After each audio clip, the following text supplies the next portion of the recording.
I was surprised to find that most of you have had to work to put yourself through school, as I did. Most of you were born during the Vietnam War. My generation was born at the end of the Second World War. You are graduating at the end of the Persian Gulf War, and I was graduated from college during the Vietnam War. You as students did the same things to get by as my generation did, and the same that all generations of all college and university graduating students have done since higher education became a necessity. We have all wondered, did we take the right classes? Did we have the right minor? Should or shouldn't we have changed our major? Should we have taken more stat? And on and on. Students have asked themselves these questions for generations. But the real quandary all graduating students have belies a more in-depth theme. Will these years we've spent laboring for a piece of parchment really make a difference out there in the real world? Will we be happy? Will we make a contribution? Will we be satisfied? Will we be content? Will we be successful? And for some of you, will we be rich and famous? I wish I could tell you that the School of Business Administration and Economics asked me to be its first commencement speaker, because as one of its own graduates, I have all these answers. I can't give you any panaceas because there aren't any out there. Sadly, I do not possess this wisdom, but I do have a knowledge of accomplishing goals all against the odds. It is my enthusiasm I wish to share with you, and that is why I am here today, to share with you my enthusiasm and wisdom of what works to be a success, not only in business, but in life. There are certain proven guidelines that I believe can be enormously helpful if you choose to use them. They work for me, and there is no reason why they can't work for you. Some of them will be easy to comprehend. Some others will require a little more thought. And then, my fellow graduates, there will be things I say to you that you will need a great deal of blind faith to follow. I've been exactly where you are now. This advice comes from my deepest convictions of what it takes to survive in the world of business today. My speech this morning will treat the following points. 1, your college education and what you have really received. 2, how business perceives recent graduates and what will be expected from you. 3, how to use what you've learned to the utmost. 4, how to acquire the knowledge you don't have yet. 5, how to make what you've learned work for you. And finally, 6, real-life, concrete examples of what I'm illustrating. As many of you know, prior to attending CSUN, I was raised and educated just a few miles from here. When I started my education at CSUN in September 1963, I had no idea what my future would be. My idea of education was that it resulted in parties, drinking, and basically outlandish behavior. However, my education was interrupted by the Vietnam War. I entered the Army in June 1966 and served 3+ years. During my time in the service, I went through Officers Candidate School and was commissioned a second lieutenant.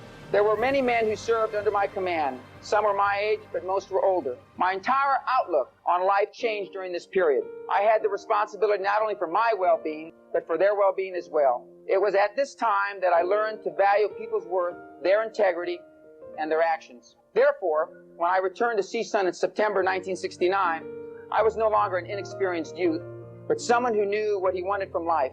I came back with a vengeance, taking an average of 20 units per semester, with 15 units during summer school, and graduated in January 1971 on the Dean's List. I thrived on it.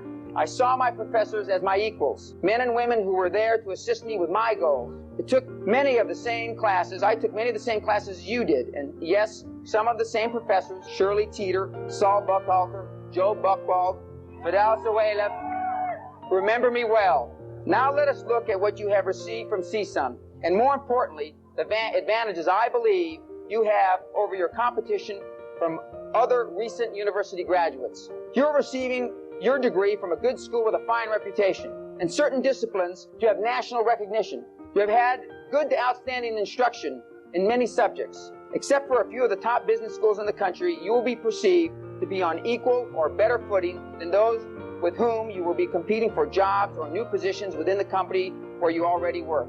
As your career unfolds, you will come to appreciate that you are definitely equal and usually superior to your competition. However, that realization of your ability will become evident only through time.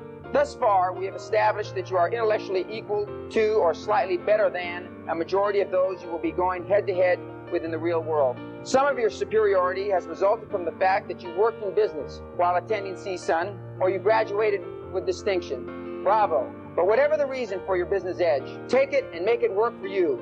Remember, you only need a slight advantage in life to be successful. Only a slight. A case in point is Las Vegas. There too, you only need a slight edge. Now we will discuss what business expects from you. It has been my experience that employees are expected to be competent in many tasks performed, and especially well conversant in just a few. These few are the future roads to your success. The few, not the many. Nobody expects you to be a whiz kid at everything you do.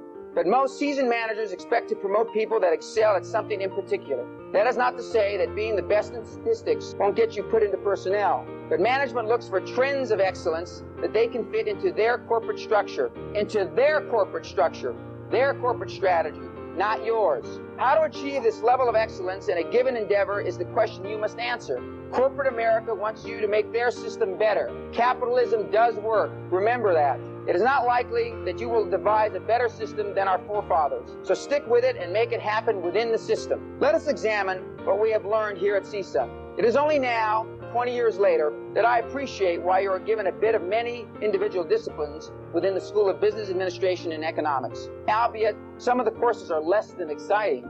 However, it is the exposure you need to be at least verbally aware. You will find out there is a great deal of OJT, on-the-job training, and from the dark recesses of your brain, bits of knowledge will spring forth at the most advantageous time. It will become apparent to your employer that you are a most valuable asset. For example, you have studied finance as your core discipline, but there is potentially an opportunity in marketing. Because you have read much about marketing, you are not shut out or boxed in early on in your career. The bottom line, always be prepared to take opportunities where you find them. Be courageous. Take that chance. You will be rewarded. Now that you have mastered the preliminaries of getting ahead, let me focus on the harder to fathom portion of your career path. You must not only keep abreast of everything in your area, but also you must feel and provide an opportunity to excel. Managers are aware that it takes time and a lot of effort to be conversant in another area. And you may ask, why is this the most difficult part of your career path? Well, ladies and gentlemen, this additional education will be acquired while you are working. Most or all of your leisure time will be used for the purpose of educating yourself. Your formal education has ended, but your real education has just begun. Some people call this part of self-growth the School of Hard Knocks, but it doesn't have to be. There will be disappointments, but if you keep up your perseverance, they should pale in comparison to your many successes and accomplishments. The perseverance that I speak of is the same perseverance that each of you has exhibited, bringing you here to this moment today. And fellow business and economic graduates, that is what really differentiates you from most of the working masses. You persevered in the good times, but especially in the face of many adversities. We all know these adversities because we have shared them together. Now for the last and probably the hardest guideline to digest, vis-a-vis turning your education into what you want. On this point, I've given a great deal of thought. I want to say the right things, and yet I don't want to make it sound so unrealistic that it becomes a self-fulfilling turnoff.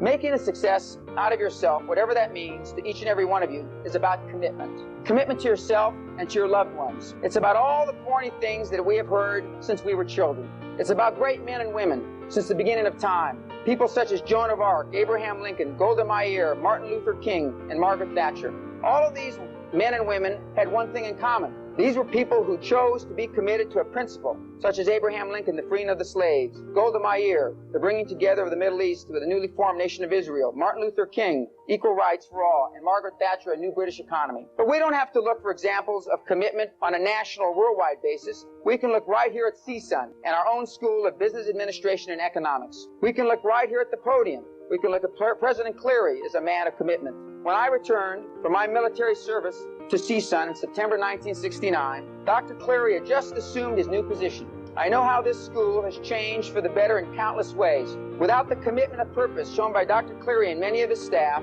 the benefits we have enjoyed over the years would have been nothing more than an intellectual exercise. President Cleary is definitely one of these men and women who knows about commitment. He had a dream about this institution and what it could become, and without his constant perseverance, this would not be the fine university it is today.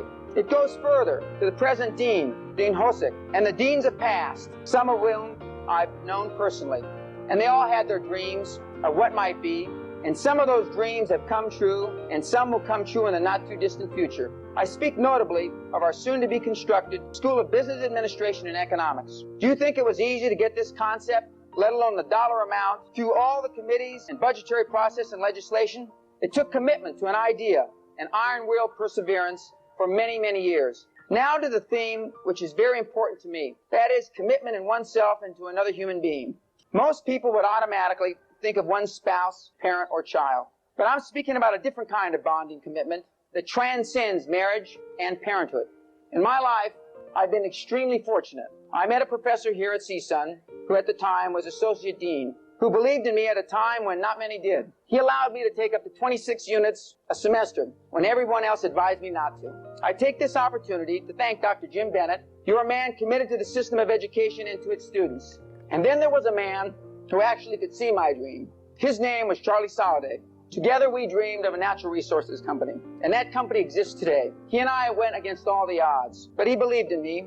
Unfortunately, his untimely passing at age 40 never allowed him to see the dream come to fruition. Now, I not only carry my commitment, but his commitment as well. These special acts of purpose are never forgotten, and without the Jim Bennetts and the Charlie Solidays, there would be no point in dreaming. Notwithstanding everything I've said to this point, all of you will not achieve everything you set out to accomplish. But I can guarantee you, if you don't set goals and standards for yourself early on, you will have little chance to achieve even the most rudimentary status in life. For those of you that have very definitive aspirations, such as VP of Marketing, CFO, VP of Personnel, or CEO, practice within when you're without. This means simulate the position you aspire to fill in various situations. You will be surprised how much it will be like déjà vu when it comes to fruition. You will have already been there and experienced the action before. We have already done it as children. How many times have you practiced asking your parents for something? How many of us have practiced asking someone out for a first date or a prom? Believe me, it works. You come to realize very quickly that many of the principles that I'm referring to have been used by you and your contemporaries already.